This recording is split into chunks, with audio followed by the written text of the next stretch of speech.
20万人、ついに僕たちの YouTube チャンネル登録者数が20万人を突破しました。皆さんに普段から支えられて僕たちは活動できています。本当に皆さん応援ありがとうございます。今回は改めてね、僕とか僕たちのことをね、より知ってもらいたいと思って、このね、質問コーナーのね、機会を設けました。できれば今後10万人、20万人、30万人とね、増えていくごとにこのね、動画を作っていきたいなというふうに思ってるんですけども、今回は記念すべき20万人というところで Q&A をね、やっていけたらなと思います。事前にインスタグラムのね、ストーリーで質問をね、たくさん募集していたんですけど、多くのね、質問を皆さんが集めてくださいました。今日はね、それらについて可能な限りでお伝えしていけたらなというふうに思っております。ではね、早速やっていきましょう。何歳ですか？今僕は27歳です。今年28歳の代になります。東京に来たのが24歳の時になるので、東京に来てちょうど3年が経ちそうです。いろんなことがありました。カメラにハマったきっかけは何ですか？僕もともと高校生の時からブレイクダンスをやってたんですけど、自分の練習風景とかイベントのね、撮影を iPhone とかでよく撮っていました。で、大学の時に USJ でいろいろとパフォーマンスをしてたんですけど、その時に共演していた友達のハイハットくんとか、シゲキックスくんとかね、彼らを自分のカメラをね、使って撮り始めるというところから、僕のこの動画人生にね、火がついたような気がしています。動画だけじゃなければ大学の時に GoPro Hero 4を買ったり、Canon の EOS Kiss 7の一眼レフミラーレスを買った時に、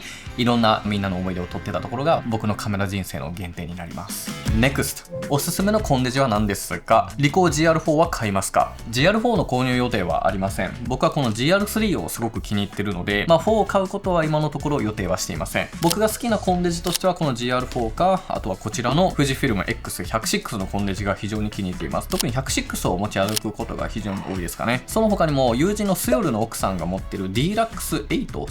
8だったかなのライカのカメラがあって、あれはねすごくいいですよ。外付けのフラッシュも同梱されて、一緒にグアムにいた時もね、思い出の写真をたくさん撮ってくれました。よかったら最近おすすめのコンデジのね紹介する動画も作ったので、よかったら見てみてください。プライベートの時に使っているカメラは何ですか？これは本当によく聞いていただくんですが、正直最近はプライベートであったとしても、その時のレビュー動画の制作のために写真や動画を撮る必要があったりするんですね。なのでこの今僕自身が本当にお気に入りのカメラ、本当に好きなカメラっていうのが自分でも何かっていうのが分かってはいなかったりしています。これからもね、たくさんの多くのカメラをね取り上げていったり、レビューをしていく必要もあったりすると思うし、その中でいろんなカメラを知っていく必要があると思っています。なのでこれが一番とかそういったものを決めるっていうのが正直なところなかなか難しいっていうのがあったりしています。ただ僕パートナーとね一緒に旅行行ったりするときは富士フィルムの XM5 を使って一緒にねたくさん写真を撮ったりしています。実は僕の家のねリビングにもこの XM5 で撮った写真をね飾っていて、このカメラは特別ハイスペックなものではなくて、どちらかというとエントリー向けのカメラかなと思っています。それでもね十分に綺麗だと思うし、いい写真だなと僕は感じています。なのでこういった仕事をしておきながらどのカメラを使うのかっていうのももちろん大事ではあるんですが、誰とどこでどういう風に過ごすかであったりとか、どんな瞬間をね踏み出すのか、今生きていくか、そういったところに僕自身がね今は思考があるんじゃないかなと、そんな気がしています。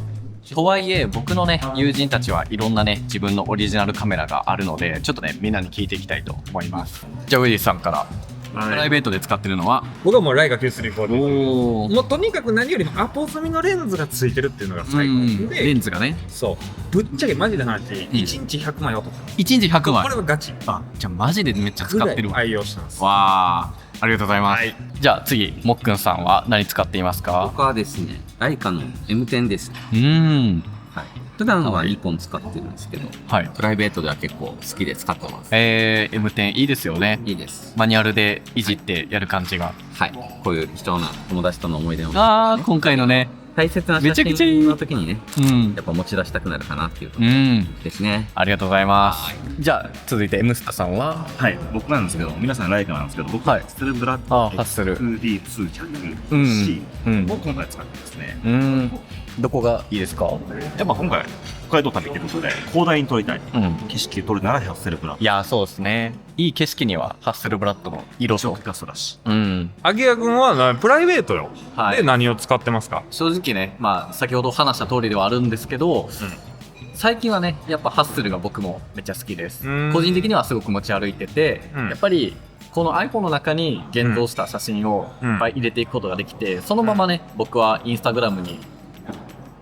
こんな感じの雪のね、冬の北海道とかを載せたりとか、ドバイに行った思い出の写真とかをもうサクッと載せれるのがすごくいいし、あとはレタッチが必要なくなるので、僕の中ではめっちゃ気が楽なんで、ハッスルを使うことが多いんですけど、ちょっと仕事柄ね、プライベートで持ち歩いてるのはいつもちょっと変わってるかなっていうのが正直なところです。ランクル78プラドに長く乗ってみて分かったことなどありますか？この子が僕のねランドクルーザー78プラドちゃんです。もうかれこれ2年ぐらい乗ってるんですけど、やっぱりねロマンあふれる男心をねくすぐる最高のね愛車です。そもそも外観がめちゃくちゃ気に入ってて、ツートンカラーでカーキーとホワイトのね2色のねものになっています。でバンパーのねこのメッキもすごくかっこいいし、僕のこだわりとしてはシートをね茶色にしてたりとか、ハンドルをねナルディのイタリアのねものに変えてたりとか、ちょっとした遊びをねしていたりしますね。最初から気に入ってたねこの観音開きのね扉、これはねすごく便利ではあるんですが、雨をね防ぐことができないので、若干ね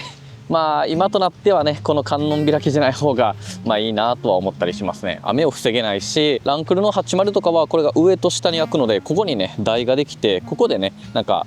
チルできたりするので、そういうのがね欲しかったなとは思いますね。言い出したらキリがないぐらい不満なところは全然いっぱいあります。エアコンも壊れて交換したり、窓も閉まらなくなってね修理に出したりとかいっぱいあるんですけど、それすらをね楽しんで乗ってるので、僕はねこの車買って本当にね良かったなと思ってます。次、今欲しい車はありますか？さっき見てもらったランクルの78プラドと、僕はね他にもテスラのモデル3っていうね、セダンタイプの車のね両方にね乗っています。なのでもうこれ以上欲しい車っていうのは正直ありません。でも僕がね小さい時に父親がね家族みんなをねアルファードに乗せてくれて、海とかね旅行に連れて行ってくれてたんですよ。僕自身のね記憶はそこまでね多くはないんですけど、そのね時の記憶っていうか、その時のね瞬間っていうのがね、幸せなねその思い出っていうのがねすごく深く残ってるんですよね、今でも。だからねいつか自分に家族ができた時には誇れるね日本車として最高品質のねアルファード、これはね、いつか乗ってみたいなとは思っています。どうしてキヤノンはあんまり使わないんですか？これに関しても本当にたくさんの意見をいただきました。今年はキヤノンのパワーショット V1 のレビューはお届けしたんですが、キヤノンのレビューが嫌ではなくてすごく楽しかったですし、全くねすごい新鮮だったので僕たちもとても楽しませていただきました。ただ僕たちのスタイルでのレビュー動画っていうのはあらゆる機材を揃えていくというところから始まってくるので、中でもハイエンドな機種というのはそもそも用意するのがかなり難しいっていうのもあったりします。あとは時間も非常にかかってしまいます。僕たちもある程度マウントを揃えてはいるので、キヤノンのカメラを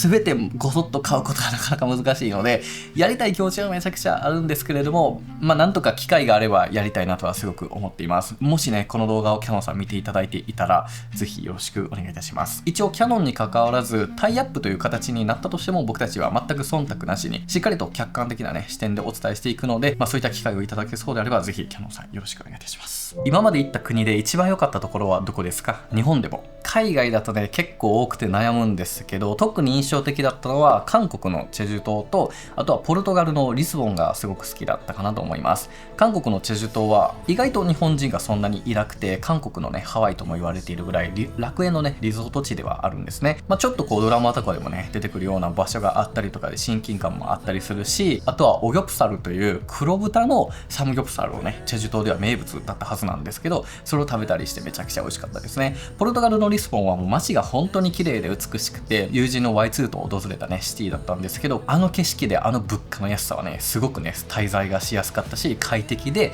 すごく感動的なね街並みがありました。ただリスボンは坂が多すぎるので絶対ねハイヒールとかで行かない方が絶対いいかなと思います。一方で撮影のしやすさとか楽しさで言うと、ドバイとかシンガポールもね非常に良くて、観光業をね盛んに力を入れてるような国になっているので、撮影をねしたくなるような、撮影する映えスポットっていうのも非常にたくさんあるし、神秘的かつ別世界のね空間っていうのがすごく感じ取りやすいので、撮影がてら旅行したい方はすごくねここはおすすめです。あと日本だと僕は長野県が大好きです。今年はねみんなで念願のね上高地にも行くことができました。長野県は本当にね広くて見どころもたくさんあるし、僕が特に好きなのは軽井沢なんですよ。軽井沢に関してはね毎年絶対に訪れるぐらい本当に大好きです。軽井沢はね景観条例がかなり厳しくて、建物とかもね10メートル以下2階建てにね制限されてたりとか、街並みのね景観を守るためにサイドのね高い建物が建てられなかったりするので、チェーン店とか飲食店、コンビニとかも全てね色が淡い状態で統一されています。このね澄んだ空気感とね、長野のこの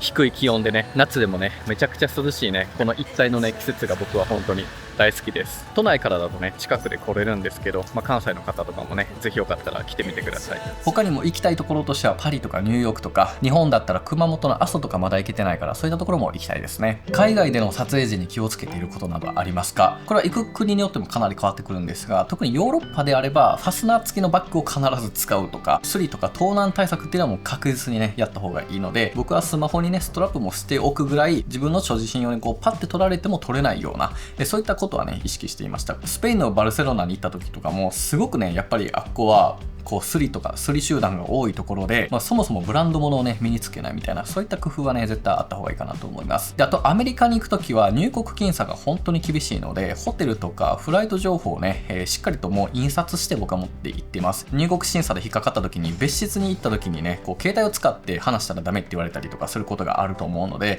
そういった時にねもう紙の媒体で出せるようにこういったものはね持っておくと、一応僕グアムでもそれはねやっておきました。 LA もサンフランシスコも行ったんですけど、サンフランシスコがね結構僕は厳しかったですね。であと僕がね絶対持っていくようにしてるのはアイマスクです。飛行機でね寝るときにアイマスクをしておかないと、電気がねついた時にねめっちゃこう起こされてしまうっていうのがすごく嫌なので、飛行機で入眠できるってすごくねレアというか、寝たくても寝れない環境ではあるので、寝れたらもうずっと寝ておきたいので僕はアイマスクを持っていくのと、あと頭痛薬と解熱剤、これも絶対持ち歩いています。海外に行くと慣れない環境でね過ごすことになるので、熱が出るって結構あることだと思うんですよね。その時のためと、僕は頭痛が出やすいので頭痛薬も絶対に持ち歩くようにしています。これぐらいが僕がね行く時にマストにしているところかなと思います。モチベを上げる時によく聴いている曲を教えてください。僕どこかでも紹介した気がするんですけど、僕スタートアップというねドラマがすごく好きで、そのサントラであるガッホさんのランニングという曲、これがねもうモチベをこうバーンって上げたい時によく聴きますね。あとここ数年はエスパがねすごい好きなのでウィプラッシュとかめっちゃ聴くし、あとはねもうすぐ季節的にねラストクリスマスを聴ける季節になるので、これはね僕毎年聴きたいんで、モチベ関係ないけど早く聴きたいなと思っております。ソニー α7V が出たら買いますか？はい、これはね一旦買います。もうノールックで買います。実はね僕初めてのねソニーカメラが α7-4 なんですよ。初めてのフルサイズミラーですか？はい、なのですごく思い入れがあって、その後継機だったらこれはねもうすぐに買うと思います。次、ファッション洋服について知りたい。どんな服を着てますか？これね結構質問があったんですよね。需要がどこまであるかはわからないんですけど、ちょっと紹介しようと思います。ここが僕の自宅の一室で、作業をねここでしたり、後ろに服があるんですけど、ちょっとだけね紹介しましょう。この子は僕たちの愛犬のテリちゃんです。可愛いでしょ。ポメプーのテリちゃんです。挨拶はねみたいとにかく僕はねジャケットが好きなので、こういうね形のタイプのジャケットをよく着てます。これとかは動画でもたくさん出ました。ニードルスというブランドのジャケットです。最近ユニクロとコラボしてめっちゃ安く買えるみたいなんでね、安いやろと思ったけど、あんなんもありましたね。あとはリーバイスのこのねデニムジャケットとかもすごくやっぱこの形、四角っぽい形がめっちゃ好きなんです僕は。あとはね実はランクルのコレクションとして、これはちょっとギフティングでいただいたんですけど、トヨタさんのランクルのね、限定の、こういったね、ジャケットもあって、これはね、去年の冬もめっちゃ着てましたね。一番のお気に入りは、アミパリスの、これもアミパリスのやつなんですけど、これのジャケット、マジでめちゃくちゃ可愛くないですか？ちょっとね、厚さもごついんですけど、これは非常に気に入ってます。で、あとは下にね、パンツとかいろいろ置いてるんですけど、カバンがね、最近はね、結構いろんなカバンを買うのが好きで、これはちょっと今からね、旅行行くんで詰めたコーチのボストンバッグとか、あとはね、グアムのプラダで購入したバッグ、最近はね、愛用しています。ここにね、お姉ちゃんが作ってくれた脈々キティをつけています。で、これてるちゃんね、キーホルダー。この脈々キティはアップルパークまで連れて行って、一緒にね、アメリカ旅行を楽しんだりしていました。で、質問でめっちゃ聞かれるのが、これかな。この緑のバッグ。これはね、コーチのやつなんですよ。で、これアウトレットで買ったんで、多分普通の店じゃ売ってないと思うんですけど、アウトレットのコーチ行けば多分こういう形あると思うんで、めっちゃ質問で聞かれたんで、買ってみてください。907X とかすっぽり入ります。結構どこでね、買ってますかって言われるんですけど、僕はデザイン買いすることがほとんどで、あんまりめっちゃ好きなブランドっていうのはね、そんな多くはなくて、よく行くのはニードルスとアミパリス。このブランドですね。はい。には行くけど、他はね、もうデザイン買いなので、そんなにね、めっちゃ推しのブランドがあるっていうわけではありません。参考になったら嬉しいです。秋谷さんの髪型を真似したいのですが、教えてください。これも意外とリクエストもらってました。これも紹介します。それでは髪の毛をね、セットするとこやっていきましょう。僕はね、寝癖がすごく、髪がね、すごい硬いんで、寝癖がいつもめちゃくちゃつくんですよ。なのでね、髪を洗うところからです。髪が濡らせたら、これをね、形を作りながらドライヤーしていきます。この時点で分け目を作っといて、ちょっとここをね、浮かしながらドライヤーをしてます。はい。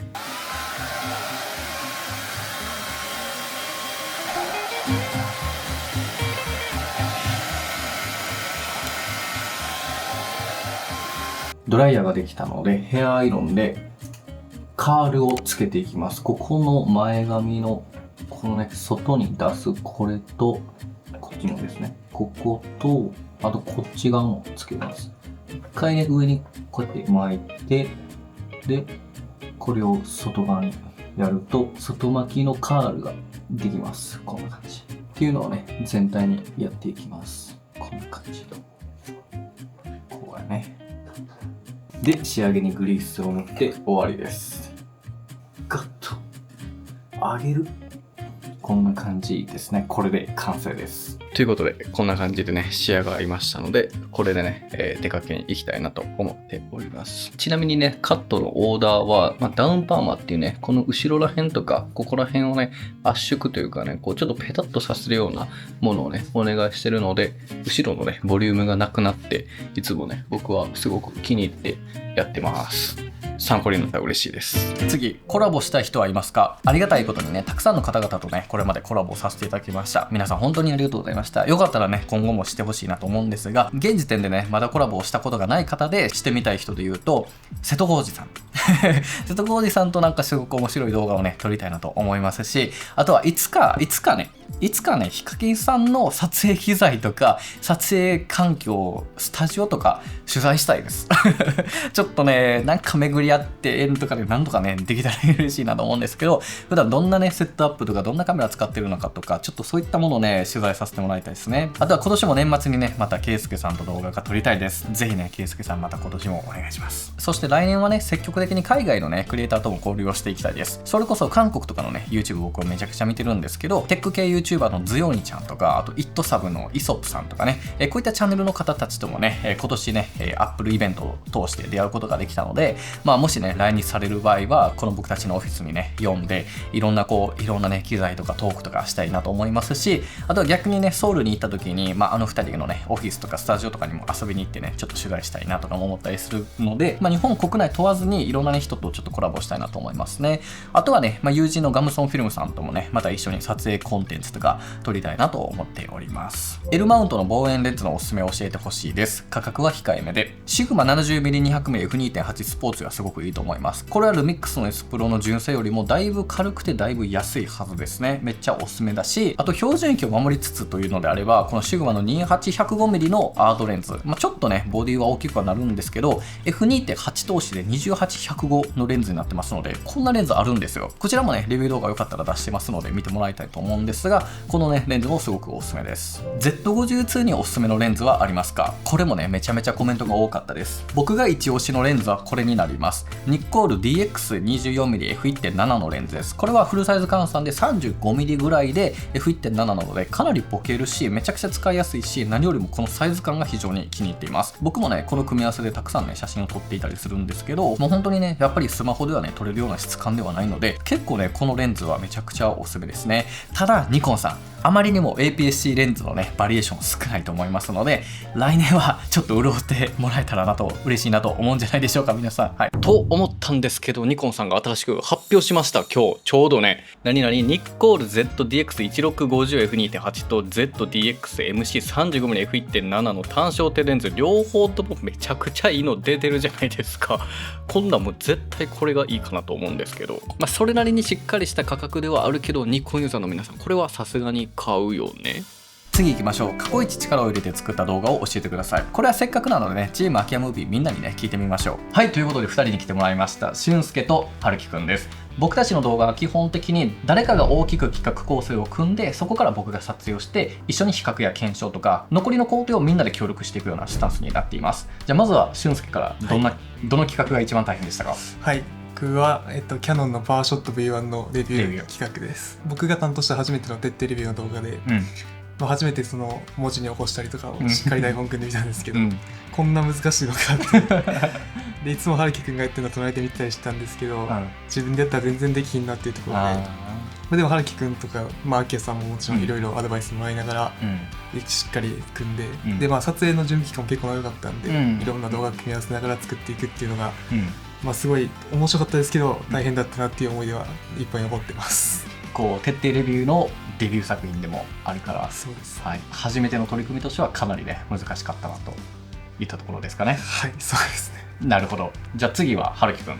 何でしたか？はい、僕は2本あるんですけど、1個目がカメラショップ5選っていう企画で、この企画はこう東京のカメラショップを5個厳選するところから始まって、でそこから厳選した後に各カメラの店舗に連絡して、取材協力してほしいですっていう風にメールをして、でそこから撮影日決めて、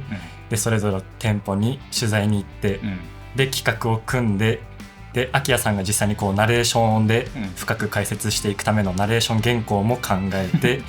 で30分尺ぐらいだったと思うんですけど、っていう尺にまとめるっていう編集作業といいこう一連の流れがすごく初めてのボリューム感だったので、いかにどう楽しく詳しく紹介できるかっていうのを考えながらがすごく思い出に残ってます。なるほど。で徹底レビューで言うと富士フィルム GFX100RF のレビューで、これはアキヤさんがハッセルブラッドの 907X のレビューを作った1ヶ月後ぐらいに公開した動画なんですけど、もうレビューがもう衝撃的すぎてもうレビューにどうやってこう食いついてこうかっていうのをすごく模索しながら企画から編集までこうやってったっていうのですごく思い出に残ってますね。なるほど。で、僕は直近のルミックス S1M2 のレビューが一番力を入れていました。あれはレビューだけじゃなくてミュージックビデオの制作も含めて、あれは別でディレクターをしながら文字を起こして企画を組んだり、思い入れのあるルミックスだからいろんなことを詰めたいっていうので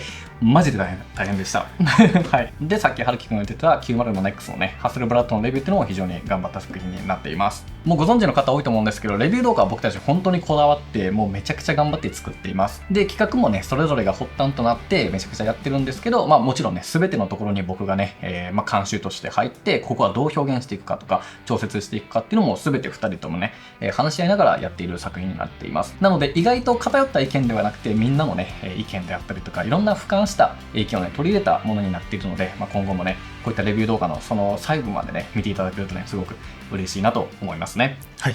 はい。では次、カメラが大好きになりました。アキヤさんのおかげでカメラデビューができました。これはねもう本当に嬉しい報告をたくさんいただきました。皆さんありがとうございます。いや本当にね、みんなこのカメラがね楽しくなったっていうコメントをめちゃくちゃいただいてすごく嬉しいんですけど、ぜひですねカメラが好きな人とかいろんなね人とたくさん出会って、撮影の体験のね機会をいっぱい増やしてほしいです。僕は今北海道の十勝のね、もうすぐね紅葉が見えるところをねみんなでこう撮ったりしてるんですけど、いろんな体験をしてみたり、カメラをね持ってる人と SNS でね出会うとか、友達とね、場を広げていって多くのねつながりを作ってただただ遊んでるだけやけど、損得感情のない、旅行とかもね皆さんにもたくさんしてほしいなと思ってます。めっちゃいい。めっちゃいい。こんな感じでみんなねめちゃくちゃ楽しそうに遊んでます。カメラが好きだったから今できた大人のね友達です。アキヤさんのチームで一緒に仕事をしたいです。これも普段からねちょくちょくいただくメッセージです。そう言っていただいて本当にありがとうございます。これに関しては来年の年明けをめどに新たな人材をね募集しようと思っているので、もしよかったらその際にねご応募いただければすごく嬉しいなと思っています。ちなみにチームアキヤブービーはね僕のね元々の視聴者さんたちです。カメラマンを本気で目指しています。何から始めていけばいいですか？何をすべきかいいかわからない場合は誰かのために撮影をしてみてください。友人のウェディングとか家族の写真とかサークルとか学校とか会社のみんなの写真とかもう本当に何でもいいと思います。とりあえず全力で撮影をして誰かから感謝をされて役に立った時に自分がやるべきことっていうのが見えてくるんじゃないかなと思っています。アップル CEO のティム・クックさんもこう言っています。まずは情熱を捧げるものを探す。そしてそのパッションを使って誰かを助ける方法を考える。その2つが組み合わされば最高の人生を歩める。なぜならあなたは自分の好きなことをやることで誰かの役に立つということだから、ものすごい価値があることだ、そう語っています。これはゴリさんという方がね記事にしてくださっていて、僕自身も拝見してすごくグッとくるものがありました。元の記事はね概要欄に載せておくので、よかったら見てみてください。僕は他の誰よりもねこの YouTube に情熱を注いでるとそう強く自信を持って言えます。ダヴィンチリゾルブの使い方に困る人とか、カメラ選びに困る人、カメラの設定方法に困る人など、あらゆる面でサポートできたらなと思って普段の活動を頑張っています。そんな日々を過ごしていく中で、先日ティム・クックさんと比叡神社を訪れて2人で一緒に日本文化に触れるというようなね貴重な機会をいただくことができました。間違いなくこんな経験はね YouTube 活動をしていなければ絶対にね実現しなかったと思います。いろんな世界に飛んだり、世界中の綺麗な景色を見たり、多くの最新テクノロジーに触れることができて、チームみんなで一つの作品を作り続ける。今はね本当に最高の人生を歩めてるなと思います。だから何かしらのきっかけとか何かがきっとあるはずです。焦らずにねゆっくりと一歩ずつチャレンジをしてみてください。では最後の質問です。今後の展望や夢などはありますか？来年したいことは何ですか？今後について大きく変わるということはないかなと思います。これからもねこの YouTube を全力で楽しんでやっていきたいと思っていますし、他で言えば今年はねビジュアルパークというオンラインショップのね構築を本当に頑張っていました。これはねみんなが購入検討しているねあらゆるカメラで撮影した写真とか動画の無料のサンプルデータをねダウンロードできるように提供していたりとか、あとは各カメラのカラープリセットの開発とか、ダヴィンチリゾルブのプラグイン開発や提供をしています。やっぱりこれはちょっと特別で、自分が制作したものとか自分のエンジニアチームと一緒にねしっかりとねみんなの役に立ちたいと思って作ったものだからこそ、多くの方にね利用してもらえている今がね本当に嬉しく思っています。皆さん本当にありがとうございます。ビジュアルパークオンラインショップのね累計のダウンロード数がねついに6000件を超えました。本当に感謝しかありませんし、今年はね年内で残り3つのね大型のダヴィンチリゾルブのプラグインをね開発中なので、こちらもねぜひ楽しみにしておいてもらえたらなというふうに思っております。早くね出したいんだけど、めちゃくちゃね今開発を頑張っていて、このプラグインもねきっとこの3つ全部がね皆さんのお役に立てるはずだと思っています。ぜひねビジュアルパークオンラインショップチェックだけでもしてもらえたら嬉しいです。というわけで皆さんいかがだったでしょうか。そしてたくさんの質問ありがとうございました。次はまたね30万人突破の時にやろうと思いますので、それがいつになるかは分かりませんが、できるだけ早くお届けできるように僕たちも精一杯頑張っていきたいと思います。皆さんも楽しみにお待ちいただけると幸いです。ということで今回の動画はこの辺にしたいと思います。最後までご視聴いただきありがとうございました。ではまた次回の動画でお会いしましょう。バイバイ。